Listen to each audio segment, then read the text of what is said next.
Hey everyone, in this video, I'll walk you through how to use the Pure Dating app at no cost.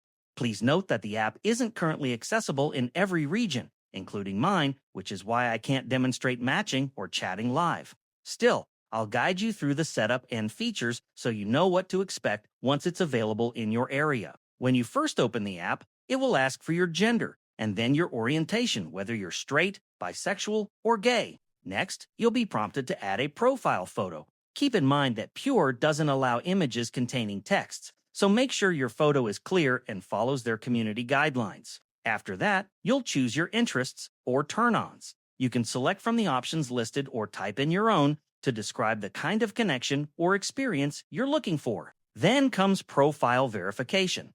This step helps confirm you're a real person.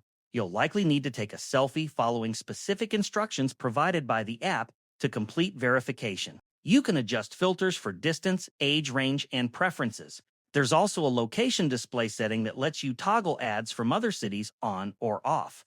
Enabling this means you might see more adult or explicit content from outside your area, so only turn it on if you're comfortable with that. Remember, once a chat expires or you delete your history, it can't be restored. Everything is permanently removed for privacy and security. In terms of likes, the app shows how many likes you've received. Increasing your likes can improve your visibility and chances of matching. Pure also supports video and voice chats, letting you connect face-to-face or through audio once both users are comfortable and agree to use those features. And that's it. That's how you can use the Pure Dating app for free.